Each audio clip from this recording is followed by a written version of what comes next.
and that hair was dry. The male that was there was wrapped in a towel when I first got there, but this baby was not wet. This baby, dry hair and in a diaper.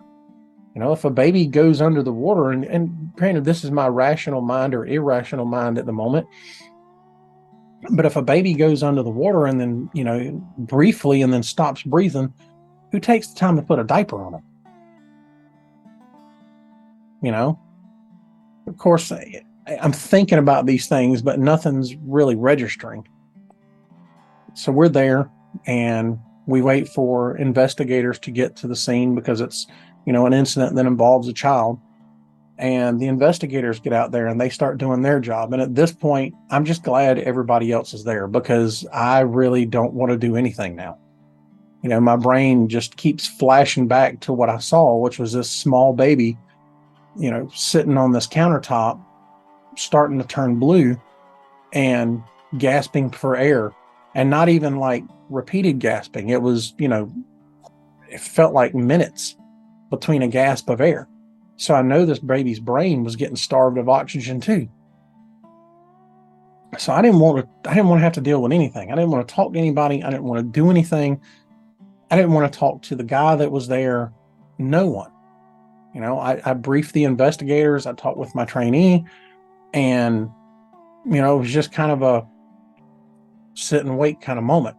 When you get in those situations, you don't just get up and leave. You have to wait around. The investigation is ongoing, and especially when the scene is fresh, you're there. So we had to stay there. And I don't know how much longer afterwards, but one of the investigators came up and he showed me a picture. And he said, "Is this how this baby looked when you got here?" And when I looked at the picture, all I saw was deep blue, almost purplish discoloration from the top of the lips down. And immediately I panicked.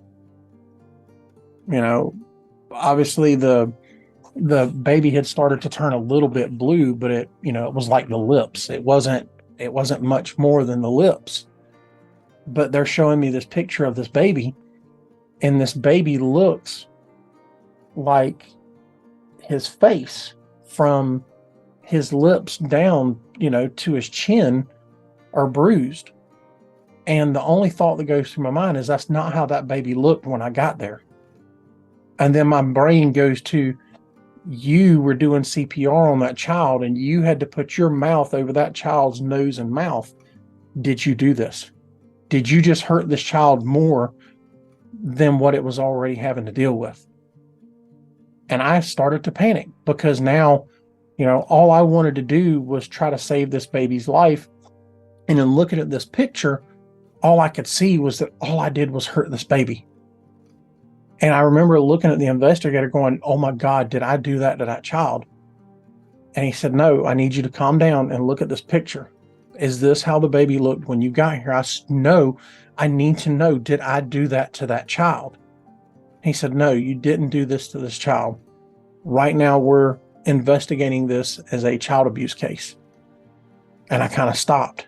And I said, "Do what?" I said, the guy said the baby went under the water. He goes, "Brian, I know. But we're investigating this as a child abuse case right now."